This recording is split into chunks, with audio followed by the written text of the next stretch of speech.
കേരളത്തിൽ BSc നഴ്സിംഗിന് പ്രവേശനം ലഭിക്കാൻ നമ്മൾ അറിഞ്ഞിരിക്കേണ്ട കാര്യങ്ങൾ, എപ്പോഴാണ് ആപ്ലിക്കേഷൻ കൊടുക്കേണ്ടത്, ഏതെല്ലാം സൈറ്റുകളിലാണ് ആപ്ലിക്കേഷൻ കൊടുക്കേണ്ടത്, അതുകൂടാതെ നഴ്സിംഗിന് അഡ്മിഷൻ കിട്ടാൻ വേറെങ്കിലും ഓപ്ഷൻസ് ഉണ്ടോ, ഇങ്ങനെയുള്ള കാര്യങ്ങളൊക്കെയാണ് നമ്മൾ ഇന്ന് ഈ വീഡിയോയിൽ കാണുന്നത്.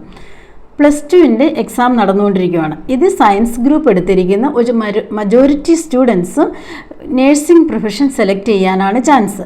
അപ്പോൾ കേരളത്തിൽ തന്നെ പഠിക്കുക എന്നുള്ളതായിരിക്കും പാരൻസിനും ഈവൻ സ്റ്റുഡൻസും സെലക്ട് ചെയ്യുന്ന ഒരു ഓപ്ഷൻ. കേരളത്തിന് പുറത്ത് മറ്റ് സ്റ്റേറ്റുകളിലേക്കാണെങ്കിൽ ഇതിനുള്ള എൻട്രൻസ് ടെസ്റ്റുകളും അതിനുള്ള ആപ്ലിക്കേഷൻസും ഓൾറെഡി സൈറ്റിൽ അവൈലബിൾ ആണ്. അങ്ങനെയുള്ളവർ അതും നോക്കേണ്ടതാണ്. അപ്പോൾ കേരളത്തിൽ എങ്ങനെ അഡ്മിഷൻ ലഭിക്കുക എന്നുള്ളത് ഞാനിവിടെ വളരെ ക്ലിയർ ആയിട്ട് ഡീറ്റെയിൽ ആയിട്ട് എക്സ്പ്ലെയിൻ ചെയ്യുന്നതാണ്. കേരളത്തിൽ BSc നഴ്സിംഗിന് അഡ്മിഷൻ ലഭിക്കുവാനായിട്ട് നമുക്ക് എൻട്രൻസ് ടെസ്റ്റ് ഈ വർഷമില്ല. +2 മാർക്കിൻ്റെ അടിസ്ഥാനത്തിലാണ് ഈ വർഷവും നഴ്സിംഗിന് അഡ്മിഷൻ ലഭിക്കുന്നത്. അതിന് മെയ് പകുതിയോടുകൂടി നമുക്ക് ആപ്ലിക്കേഷൻ സൈറ്റിൽ അവൈലബിൾ ആകും. അത് 3 സൈറ്റാണ് യൂഷ്വലി ഉള്ളത്. അതൊന്ന് LBS ഗവൺമെൻറ്റിൻ്റെ സൈറ്റാണത്, പിന്നെ private management, Christian management.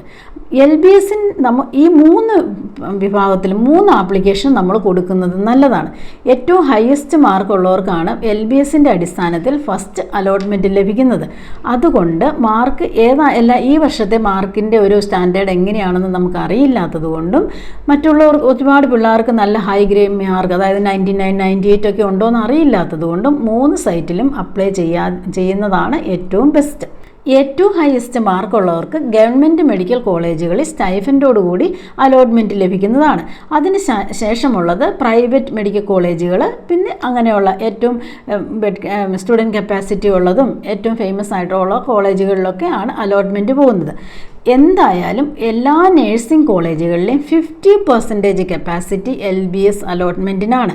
Example 50 ഉള്ള സ്റ്റുഡൻറ്റ് കപ്പാസിറ്റി ആണെങ്കിൽ അതിൻ്റെ 25 സ്റ്റുഡൻസിനെ അക്കോമഡേറ്റ് ചെയ്യുന്നത് അല്ലെങ്കിൽ അലോട്ട്മെൻറ്റ് നടക്കുന്നത് LBS വഴിയാണ്. ബാക്കി 25 സീറ്റാണ് ഈ കോളേജിന് മാനേജ്മെൻറ്റ് വഴിയോ ക്രിസ്ത്യൻ മാനേജ്മെൻറ്റ് വഴിയോ സ്റ്റുഡൻസിനെ എടുക്കാൻ ഓപ്ഷനുള്ളത്. അപ്പോൾ LBSൻ്റെ വളരെ ക്ലിയറായെന്ന് ഞാൻ മനസ്സിലാക്കുന്നു. ഇത് മെയ് പകുതിയോടുകൂടി ഇതിൻ്റെ ആപ്ലിക്കേഷൻ സൈറ്റിൽ കാണുന്നതാണ്. നിങ്ങൾ എൻ്റെ ചാനൽ ഫോളോ ചെയ്താൽ ഞാൻ അതിൻ്റെ അപ്ഡേറ്റഡ് ഡീറ്റെയിൽസും സ്റ്റെപ്പ് ബൈ സ്റ്റെപ്പ് പ്രൊസീജിയറും എങ്ങനെയാണ് ഇത് അപ്ലൈ ചെയ്യേണ്ടത് എങ്ങനെയുള്ള കാര്യങ്ങളെല്ലാം ഡീറ്റെയിൽ ആയിട്ട് എക്സ്പ്ലെയിൻ ചെയ്യുന്നതായിരിക്കും. അതിനു മുമ്പ് എല്ലായിടത്തും അപ്ലൈ ചെയ്യാൻ വേണ്ടി നമ്മുടെ മാർക്ക് ഷീറ്റുകൾ, തിരിച്ചറിയൽ കാർഡ്, ഒരു ഫോട്ടോ, ഇങ്ങനെയുള്ള കാര്യങ്ങളെല്ലാം ആവശ്യമാണ്. അടുത്തതാണ് ക്രിസ്ത്യൻ മാനേജ്മെൻറ്റും പ്രൈവറ്റ് മാനേജ്മെൻറ്റും. LBSൻ്റെ വന്ന് അതിൻ്റെ അലോട്ട്മെൻറ്റ് ഏകദേശം ഒന്നായതിന് ശേഷമാണ് ക്രിസ്ത്യൻ മാനേജ്മെൻറ്റും പ്രൈവറ്റ് മാനേജ്മെൻറ്റുകളുടെയും യൂഷ്വലി ആപ്ലിക്കേഷൻസ് വരുന്നത്. അങ്ങനെ വരുമ്പോൾ പകുതി കോളേജുകൾ, അറൗണ്ട് ഒരു 35 കോളേജസ് ക്രിസ്ത്യൻ മാനേജ്മെൻറ്റും ബാക്കി കോളേജസ് പ്രൈവറ്റ് മാനേജ്മെൻറ്റിൻ്റെ അണ്ടറിൽ വരുന്നതാണ്. ഇത് കൂടാതെ ഓട്ടോണമസ് കോളേജുകളുമുണ്ട്. അമൃത കോളേജ് ഓഫ് നഴ്സിംഗ്, ഇങ്ങനെയുള്ള ഓട്ടോണമസ് കോളേജ്, അങ്ങനെയുള്ളതിന് നമ്മൾ നേരിട്ട് അവിടെയുമായിട്ട് ബന്ധപ്പെട്ട് അഡ്മിഷനെ കുറിച്ച് സംസാരിക്കേണ്ടതാണ്. ഇത് അങ്ങനെ അല്ലാത്ത കുഹാസിൻ്റെ കേരള ഹെൽത്ത് സയൻസിൻ്റെ അണ്ടറിലുള്ള കോളേജുകളെക്കുറിച്ചാണ് ഞാനിവിടെ സംസാരിക്കുന്നത്. പ്രൈവറ്റ് മാനേജ്മെൻറ്റിൻ്റെ അണ്ടറിലുള്ളത് കോളേജുകൾ, ഒരു ലിസ്റ്റ് ഓഫ് കോളേജസ് ഉണ്ട്. അങ്ങനെ അതും അടുത്ത ലെവലിലുള്ള സ്റ്റുഡൻസിനെ അക്കോമഡേറ്റ് ചെയ്യുന്നതാണ്. അതോടൊപ്പം ക്രിസ്ത്യൻ മാനേജ്മെൻറ്റ് കോളേജുകൾക്കും അങ്ങനെ അക്കോമഡേറ്റ് ചെയ്യാൻ സാധിക്കും. ഇതും മാർക്കിൻ്റെ അടിസ്ഥാനത്തിലാണ് 99% അലോട്ട്മെൻറ്റ് നടക്കുന്നത്. ഇവിടെയൊക്കെ റെക്കമെൻഡേഷൻസോ എന്തെങ്കിലും ഒരു ഇൻഫ്ലുവൻസോ അധികമായി നടക്കില്ല. LBSൽ യാതൊരുവിധ റെക്കമെൻഡേഷനും ഇല്ല. പ്രൈവറ്റ് മാനേജ്മെൻറ്റിൽ നടക്കുന്നതായിട്ട് അറിയില്ല. അതും മാർക്കിൻ്റെ അടിസ്ഥാനത്തിൽ തന്നെയാണ് അലോട്ട്മെൻറ്റ് പോകുന്നത്. പിന്നെ ചില കോളേജുകളിലൊക്കെ NRI സ്റ്റുഡൻസിന് NRI സീറ്റ്സ് ഉണ്ട്.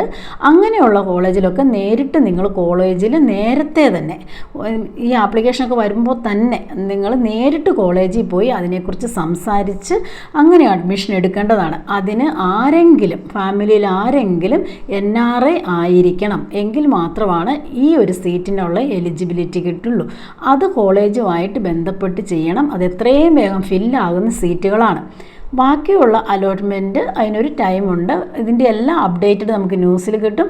ഞങ്ങളൊക്കെ വീഡിയോയിലും ഇടയ്ക്കിടയ്ക്ക് ഇങ്ങനെയുള്ള കാര്യങ്ങൾ അപ്ഡേറ്റ് ചെയ്യുന്നതാണ്. ഇതിൻ്റെ ടൈം ലിമിറ്റിനുള്ളിൽ തന്നെ അപ്ലൈ ചെയ്തില്ലെങ്കിൽ ഈ വർഷത്തെ നഴ്സിംഗിന് പ്രവേശനം ലഭിക്കുന്നതല്ല. ഇതുകൂടാതെ നമ്മൾ കൂടുതലായി ശ്രദ്ധിക്കേണ്ട ഒരു കാര്യമാണ്, ഏജൻറ്റ് വഴിയോ അല്ലാതെ വേറൊരു രീതിയിലോ നമുക്ക് കേരളത്തിൽ ഒരു സ്ഥലത്തും അഡ്മിഷൻ കിട്ടില്ല. അതുകൊണ്ട് ഏജൻറ്റിന് പൈസ കൊടുത്ത് നമ്മൾ ഒരു അഡ്മിഷന് വേണ്ടി വെയിറ്റ് ചെയ്യരുത്. അങ്ങനെ ഒരിക്കലും കേരളത്തിൽ അഡ്മിഷൻ നടക്കില്ല. കഴിഞ്ഞ വർഷവും നടന്നിട്ടില്ല.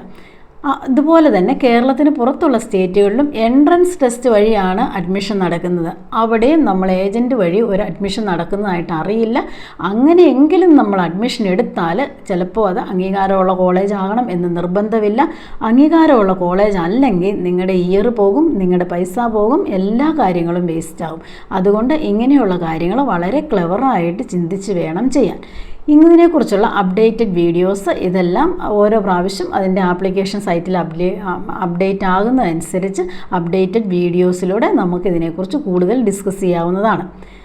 ഈ കാര്യത്തിൽ എന്തെങ്കിലും ഒരു ഡൗട്ട് ഉണ്ടെങ്കിൽ നിങ്ങൾ എന്നെ വിളിക്കണമെന്നില്ല. കമൻറ്റ് ബോക്സിൽ നിങ്ങൾ കമൻറ്റ് ചെയ്താൽ മതി. ഈ അഡ്മിഷനെക്കുറിച്ച് ഇതിൽ കൂടുതലൊരു അപ്ഡേറ്റ് നമുക്ക് തരാനുമില്ല.